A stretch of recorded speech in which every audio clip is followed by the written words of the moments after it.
Hello friends, मैं अमन छाबड़ा आपका स्वागत करता हूँ अपने चैनल लिव इंजीनियरिंग में। तो फ्रेंड्स, आज हम बात करेंगे सीओए की लेक्चर सीरीज़ की लेक्चर नंबर 23 पे। हम पिछले लेक्चर में यानी लेक्चर नंबर 22 में हम पढ़ के आए हैं कि micro program control unit design क्या होता है, हॉरिजॉन्टल माइक और वर्टिकल इंस्ट्रक्शन एनकोडिंग क्या होती है। तो आज हम इन सब चीज़ों को डिटेल में पढ़ेंगे। तो आइए स्टार्ट करते हैं। क्योंकि हम लेक्चर नंबर 22 को कंटिन्यू करें इस लेक्चर में, इसलिए हम एक ब्रीफ में समरी पढ़ लेते हैं कि हमने पिछले लेक्चर में पढ़ा क्या था। पिछले लेक्चर की समरी ये है कि horizontal encoding supports unlimited parallelism among micro instructions. अब इसका मतलब ये है कि हॉरिजॉन्टल एनकोडिंग में हम जितनी मन चाहे उतने पैरेललिज्म, मतलब अगर हम चाहे तो एक टाइप में एक से ज़्यादा इंस्ट्रक्शन को इनकोड करा सकते हैं। Vertical micro instruction encoding supports strictly sequential execution of micro instruction. तो इसमें सीक्वेंशियल एग्जीक्यूशन मतलब ये है कि अगर हम पहले इंस्ट्रक्शन को एनकोड कर रहे हैं तो दूसरे इंस्ट्रक्शन को हम पहले इंस्ट्रक्शन के एनकोड करने के बाद ही हम एग्जीक्यूट या एनकोड कर पाएंगे। Diagonal micro instruction encoding does not sacrifice the required level of parallelism but uses a less number of bits पर control word as compare to horizontal encoding. अगर हम डायगोनल माइक्रो इंस्ट्रक्शन एनकोडिंग को horizontal और vertical से compare करते हैं तो हमें यह समझ में आता है कि डायगोनल माइक्रो इंस्ट्रक्शन एनकोडिंग में हम पैरेललिज्म को फॉलो करते हैं, मतलब हम एक टाइप में हम एक से ज़्यादा इंस्ट्रक्शंस को भी एनकोड करा सकते हैं। लेकिन क्योंकि हमने पढ़ा था पिछले लेक्चर में कि अगर हम हॉरिजॉन्टल एनकोडिंग की बात कर रहे हैं और हमें 100 इंस्ट्रक्शन को एनकोड कराना है तो उसके लिए हमारे पास 100 बिट्स ऑफ एड्रेस स्पेस हमारे पास होने चाहिए, जो कि काफ़ी ज़्यादा है। इसीलिए हम डायगोनल एनकोडिंग में ये एडवांटेज है कि it uses a less number of bits पर कंट्रोल वर्ड, जो कि सिमिलर है एज वर्टिकल एनकोडिंग के as compare to horizontal encoding. तो ये है हमारा हॉरिजॉन्टल माइक्रो इंस्ट्रक्शन एनकोडिंग के स्लाइड। तो इसमें हम पढ़ रहे हैं कि suppose that there are K control signals. हम मान रहे हैं कि हमारे पास के कंट्रोल सिग्नल्स है C1 C2 C3 C4 so on till CK। तो ये हमारे कंट्रोल सिग्नल्स को रिप्रेजेंट कर रहे हैं। In horizontal encoding, every control word stored in control memory CM consists of k bits, 1 bit for every control signal। ये हम पढ़ के आए पिछले लेक्चर में। Several bits in a control word can be 1। अब ये एक नई बात आई है कि several bits in a control word can be 1। इसका मतलब क्या है कि अगर ये कंट्रोल वर्ड है, मान लीजिए एग्जाम्पल ले रखा है हमने, एक कंट्रोल वर्ड है, यहाँ पे हमारे पास ये 0 1 0 1 1 0। यहाँ पे एक एक इंडिविजुअल बिट हमें पता है कि हर एक इंडिविजुअल बिट जो होती है वो एक कंट्रोल सिग्नल को रिप्रेजेंट करती है। ठीक, यहाँ पे लिखा है कि several bits in a control word can be 1। हमने पढ़ा है कि पिछली स्लाइड में कि यहाँ पे हॉरिजॉन्टल एनकोडिंग में हमारी अनलिमिटेड पैरेललिज्म अलाउड होती है। तो वही यहाँ पे हम फॉलो कर रहे हैं। यहाँ पे हमने एक टाइम में 3 इंस्ट्रक्शन को 1 कर रखा है। इसका मतलब ये है कि हम अगर इस कंट्रोल वर्ड को ले रहे हैं तो हम जब एग्जीक्यूट एनकोड कराएंगे तो हम 3 माइक्रो इंस्ट्रक्शन को एक एट द सेम टाइम हम एनकोड करा सकते हैं। तो ये हमारा एक अनलिमिटेड पैरेललिज्म का एग्जांपल है। हम चाहते हैं इससे ज़्यादा भी कर सकते हैं, लेकिन यहाँ पे हमने 3 करा है। So parallel activation of several micro operations in a single time step. तो वही शो कर रहे हैं। मैंने आपको एक्सप्लेन करा कि पैरेलल एक्टिवेशन है यहाँ पे, एक टाइम में एक से ज़्यादा माइक्रो इंस्ट्रक्शन या सिग्नल्स का एक्टिवेट होना। तो C2 C4 C5 are activate together. ये C2 C4 and C5 at the same particular time are activated together. Horizontal micro instruction के अब एडवांटेजेस क्या है। सो अनलिमिटेड पैरेललिज्म आपको समझ में आ गया होगा easily is possible in the activation of the micro operations. तो हमने इजीली ऑब्जर्व करा है कि अनलिमिटेड पैरेललिज्म हम इसमें फॉलो कर सकते हैं इंस्ट्रक्शन को एनकोड कराने के लिए। डिसएडवांटेज ये है कि size of the control memory is large, so word size is much longer. क्योंकि हमने कहा है कि हम अगर 100 इंस्ट्रक्शंस की बात कर रहे हैं तो हमें 100 बिट्स की रिक्वायरमेंट है, इसलिए हमारी साइज ऑफ कंट्रोल मेमोरी जो होगी रिक्वायरमेंट काफ़ी लार्ज होगी और इसी की वजह से हमारी कॉस्ट ऑफ इम्प्लीमेंटेशन भी वो हमारी हायर होगी। तो ये तो हमारे डिसएडवांटेजेस है हॉरिजॉन्टल माइक्रो इंस्ट्रक्शन एनकोडिंग के। तो फ्रेंड्स, अब हम मूव कर गए हैं वर्टिकल माइक्रो इंस्ट्रक्शन एनकोडिंग पे। So again consider that there are k control signals C1 C2 so on till CK We encode the control signals in a m bit word in the control memory when key is less than equal to 2 to the power m. तो यहाँ पे हम क्या कर रहे हैं, अगर हमारे पास मान लीजिए 100 इंस्ट्रक्शंस है तो उन 100 इंस्ट्रक्शन के कंट्रोल सिग्नल्स को हम एनकोड करेंगे एक m बिट वर्ड में, और m जो होगा वो हमारा, कैसे हम उसको फाइंड करेंगे कि जितने हमारे कंट्रोल सिग्नल्स है वो हमारा लेस देन इक्वल टू होना चाहिए 2 टू द पावर m। यानी कि अगर हम 100 इंस्ट्रक्शंस की बात कर रहे हैं, यानी कि अगर k इक्वल टू 100 है तो 100 should be less than equal to 2 to the power 7। 2 to the power 7 जो हमारा 128 हमारे ग्रेटर है 100 से, इसलिए यहाँ पे हम 7 बिट वर्ड में रिप्रेजेंट करेंगे। Depending on the m bit control word exactly one control signal will be activated.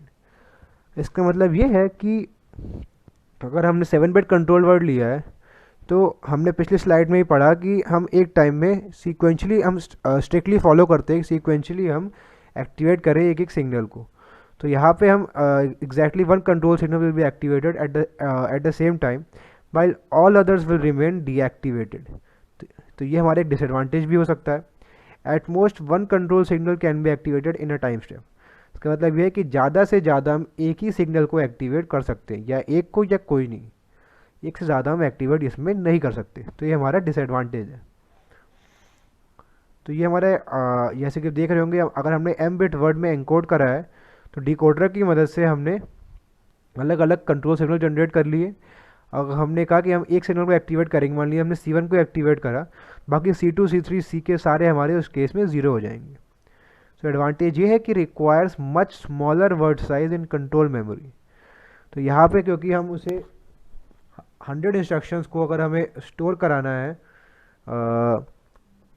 Control memory में, तो उसे हम 2 टू द पावर m में रेस करके स्टोर कराते हैं कंट्रोल मेमोरी में। इसीलिए यहाँ पे हमारा ये स्मॉलर वर्ड साइज में एनकोड हो जाता है, जो कि एक एडवांटेज है। लो कॉस्ट ऑफ इम्प्लीमेंटेशन, क्योंकि यहाँ पे हमारे पास कंट्रोल मेमोरी की रिक्वायरमेंट जो है साइज़ की वो कम है, इसलिए कॉस्ट ऑफ इम्प्लीमेंटेशन भी हमारी ऑब्वियस सी बात है कम होगी। डिसएडवांटेज इसका ये है कि more than one control signals can be activated at a time. So तो यहाँ पे हम more than one control signals, यहाँ पे कैन भी एक्टिवेट की जगह कांट भी एक्टिवेट होना चाहिए था। आप लोग नोट बनाते वक्त इसे करेक्ट कर लीजिएगा, यहाँ पे कैन नॉट या कांट होना चाहिए था। तो इसका मतलब ये है कि हम एक टाइम में एक से ज़्यादा कंट्रोल सिग्नल्स को एक्टिवेट नहीं कर सकते। Require sequential activation of the control signals and hence more number of steps. यहाँ पे हमारे पास सीक्वेंशियल एक्टिवेशन होना पड़ता है कंट्रोल सिग्नल्स का, जिसकी वजह से हमारे टाइम स्टेप या हमारे पास टाइम की रिक्वायरमेंट जो होती है वो हमारी ज़्यादा हो जाती है इस केस में। अब हम बात करते हैं अपने डायगोनल माइक्रो इंस्ट्रक्शन एन्कोडिंग के बारे में, जो कि हमारा एक कह सकते हैं हम मिला जुला है हॉरिजॉन्टल और वर्टिकल माइक्रो इंस्ट्रक्शन एन्कोडिंग से कुछ हद तक। इसमें देखते हैं, suppose we group the set of K control signals into S groups containing K1 K2 so on to Ks signals. तो हमने के कंट्रोल सिग्नल्स को ग्रुप कर दिया है एस ग्रुप्स या एस सेट्स में। ये हमारे अलग अलग सेट्स को रिप्रेजेंट कर रहा है। So we encode the control signals in groups as shown where Ki is less than equal to 2 to the power mi। ये भी आपको इजीली समझ में आ रहा होगा। So within a group at most one control signal can be activate at in a time step. तो यहाँ पे ये एक फ़ायदा भी है, आपको दिख रहा होगा कि हम क्योंकि हमने अलग अलग ग्रुप में डिवाइड कर दिया है, इसलिए एक पर्टिकुलर ग्रुप में हम एक ही इंस्ट्रक्शन को एक्टिवेट कर सकते हैं। लेकिन क्योंकि हमने अलग ग्रुप में कर दिया तो दूसरे ग्रुप में हम एक को कर सकते हैं, तीसरे में एक को कर सकते हैं। इसलिए हम एक टाइप से कहे कि यहाँ पे अगर हम कह रहे कि एक ग्रुप में एक को एक्टिवेट कर सकते हैं तो हमारा वर्टिकल को शो करता है, और अगर हम अलग अलग पूरा ओवरऑल हम देखते हैं तो हमारे अलग अलग ग्रुप्स में एक टाइम में एक्टिवेट कर सकते हैं इंस्ट्रक्शंस को या सिग्नल को, तो हमारा हॉरिजॉन्टल इनकोडिंग को शो कर रहा है। इसलिए मैंने कहा था कि ये एक मिली जुली सरकार समझ लीजिए आप, डायगोनल माइक्रो इंस्ट्रक्शन इनकोडिंग है जिसमें हम हॉरिजॉन्टल और वर्टिकल दोनों के कुछ ना कुछ फीचर्स को ग्रुप करते हैं। सो within a group at most one control signal can be activated in a time step. Parallelism across group is allowed. ये हमारा एडवांटेज है कि पैरेललिज्म हम अलाउ कर सकते हैं across group but not within the group. ये एक फ़ायदा है। एडवांटेजेस क्या है? Maximum parallelism is as required by the micro programs can be supported. Okay, word size of control memory is less than that for horizontal encoding. तो यहाँ पे हमारी वर्ड साइज जो होती है हमारी लेस होती है कंट्रोल मेमोरी की as compare to horizontal encoding, क्योंकि यहाँ पे भी हम वर्टिकल के तरह ही 2 to the power m bits में रेस करते हैं, फिर हम m जो वैल्यू आती है उतने वर्ड साइज में हम स्टोर करते हैं कंट्रोल मेमोरी में। इसलिए यहाँ पे भी हमारी कंट्रोल मेमोरी की जो वर्ड साइज होगी वो हमारी कम होगी। डिसएडवांटेज ये है कि मल्टीपल डिकोडर्स दो smaller in sizes are required, क्योंकि हमने अब अलग अलग ग्रुप्स में इन्हें डिवाइड कर दिया है, तो हर एक ग्रुप के लिए हमें एक सेपरेट डिकोडर की रिक्वायरमेंट होगी। तो यहाँ पे एक डिसएडवांटेज है, क्योंकि अलग ग्रुप में डिवाइडेड है सेपरेट डिकोडर्स, मतलब काफ़ी सारे डिकोडर की भी ज़रूरत पड़ेगी हमें, तो ये हमारा डिसएडवांटेज हो जाता है। अब हम देखते हैं इन तीनों को एक ग्रुप करके इनका एक एग्जाम्पल जिसमें आपको इजीली समझ में आएगा कि हम कैसे कैसे चीज़ों को बात कर रहे हैं। हम suppose there are 100 control signals in a processor data path.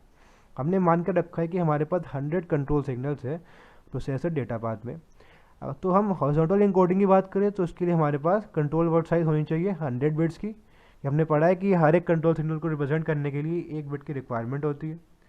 For vertical encoding की बात करें तो कंट्रोल वर्ड साइज हमारे पास हमने पढ़ा था 2 to the power m bits में हम रेस करेंगे और लेस देन इक्वल टू होना चाहिए। तो यहाँ पे अगर हम अपर बाउंड निकालते हैं और अपर बाउंड के अंदर हम लेते हैं log 100/2 तो हमारे पास आएगी वैल्यू 7 बिट्स।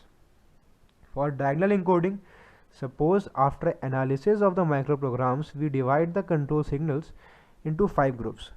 हमने मान लिया कि हम एनालाइज करके हमने माइक्रो प्रोग्राम्स को हम डिवाइड कर दिया कंट्रोल सिग्नल्स को इनटू 5 ग्रुप्स।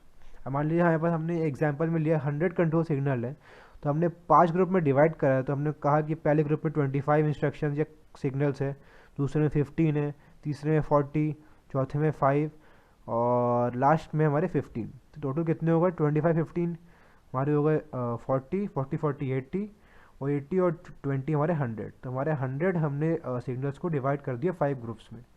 तो इजीली अगर हम 25 को ले 25 के लिए हमें चाहिए होगा 2 to the power 5 यानी कि 5 बिट्स का, 15 2 to the power 4 यानी कि 4 बिट्स का, 40 के लिए 2 to the power हमें चाहिए होगा 6 यानी कि 6 बिट्स का, और 5 के लिए 2 to the power 3 यानी कि 3 बिट्स का, 15 के लिए फिर से हमें 2 to the power 4 यानी कि 4 बिट्स का। तो इजीली हमने अलग अलग ग्रुप को डिवाइड कर दिया और हमारे एडवांटेजेस है एज कम्पेयर टू हॉरिजॉन्टल और vertical micro instruction encoding. So friends, बहुत कुछ पढ़ा हमने इस लेक्चर में। हमने जाना कि हॉरिजॉन्टल माइक्रो इंस्ट्रक्शन इनकोडिंग को डिटेल में पढ़ा, हमने वर्टिकल माइक्रो इंस्ट्रक्शन इनकोडिंग को पढ़ा और डायगोनल माइक्रो इंस्ट्रक्शन इनकोडिंग को पढ़ा। तीनों ही हमारे काफ़ी इंपॉर्टेंट है। तो फ्रेंड्स, मेरी आपसे रिक्वेस्ट है कि अगर आपको हमारे चैनल की वीडियोस ज़रूर पसंद आ रही हैं अगर, तो हमारी वीडियोस को लाइक करना ना भूलें, हमारे चैनल को ज़रूर सब्सक्राइब करें जिससे आपको हमारे आने वाली वीडियोस की नोटिफिकेशन जल्द से जल्द मिल सके। और अगर आपकी कोई क्वेरी है तो हमसे ज़रूर पूछिए, हम आपकी क्वेरी को जल्द से जल्द रिजॉल्व करेंगे। So friends, for more videos don't forget to subscribe our channel and also press the bell icon. And till then, this is Aman Chhabra signing off.